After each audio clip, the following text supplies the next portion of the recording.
Indian തെരഞ്ഞെടുപ്പ് സംവിധാനത്തിൽ തോറ്റു പുറത്തായതാണ് ബാലറ്റ് പെട്ടി. ജവഹർലാൽ നെഹ്റുവിനെയും ലാൽ ബഹാദൂർ ശാസ്ത്രിയെയും ഇന്ദിരാഗാന്ധിയെയും ഒക്കെ അധികാരത്തിലെത്തിച്ച ആ പെട്ടി പുതിയ തലമുറയ്ക്ക് കേട്ടുകേൾവി മാത്രമായിരിക്കും. വോട്ടിംഗ് യന്ത്രങ്ങൾക്കും വിവിപാറ്റിന് മുൻപുണ്ടായിരുന്ന ആ പെട്ടിയിലേക്ക് ഒന്ന് പോയി വരാം. രാജ്യം വീണ്ടും ഒരു പൊതു തെരഞ്ഞെടുപ്പിലേക്ക് നീങ്ങുകയാണ്. ഇലക്ട്രോണിക് വോട്ടിംഗ് മെഷീനും വാർത്തകളിൽ ചർച്ചയാകുന്നു.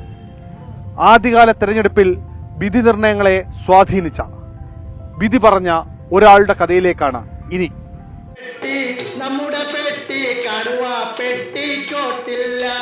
ഒരു കാലത്ത് തോൽക്കുന്ന എതിരാളികളെ കളിയാക്കാൻ രാഷ്ട്രീയക്കാർ വിളിച്ചിരുന്ന മുദ്രാവാക്യമായിരുന്നു ഇത്. ഇന്ന് കേൾക്കാനേയില്ല. അതുപോലെ തന്നെ ആദ്യകാല തെരഞ്ഞെടുപ്പുകളിൽ ഉപയോഗിച്ചിരുന്ന ബാലറ്റ് പെട്ടികളെക്കുറിച്ചും ഇന്നത്തെ യുവ വോട്ടർമാർക്ക് അറിവില്ല. പക്ഷേ അത്തരമൊരു ബാലറ്റ് ബോക്സ് സ്വന്തമായുള്ള ഒരാളുണ്ട് കൊല്ലത്ത്. കൊല്ലം സ്വദേശി ഫെസ്റ്റസ് മനോജാണ് ആദ്യകാല ബാലറ്റ് ബോക്സിന്റെ ഉടമ. 1951 ഒക്ടോബർ 25-നും 1952 ഫെബ്രുവരി 21-നും ഇടയിലാണ് ഇന്ത്യയിൽ ആദ്യ പൊതുതെരഞ്ഞെടുപ്പ് നടന്നത്.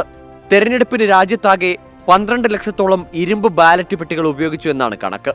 അന്നത്തെ ഹൈദരാബാദ് സ്റ്റേറ്റ് ഗവൺമെന്റിന്റെ ഉടമസ്ഥതയിലുള്ള ആൽവിൻ കമ്പനി നിർമ്മിച്ച പെട്ടികളിലൊന്നാണ് കുണ്ടറ മനോരേഷ്മയിൽ ഫെസ്റ്റസ് മനോജിന്റെ പുരാവസ്തു ശേഖരത്തിലെ തെരഞ്ഞെടുപ്പ് സ്പെഷ്യൽ. ഇന്ന് ഏകദേശം ഒരു 50 വയസ്സ് പ്രായമുള്ള ഒരാൾ, 50 വയസ്സ് പ്രായമുള്ള ഒരാളൊക്കെ ആണെങ്കിൽ അവരുടെ ആദ്യ വോട്ട്, കൃത്യമായിട്ട് വർഷം പറയാൻ ഒക്കുന്നില്ല, ആ ഒരു പ്രായക്കാരൊക്കെയാണ് ആദ്യത്തെ ഒരു വോട്ട് ഈ ബാലറ്റ് പേപ്പറിൽ ചെയ്ത് ഈ ബാലറ്റ് ബോക്സിനകത്ത് ഇട്ടിട്ടുണ്ടാവും.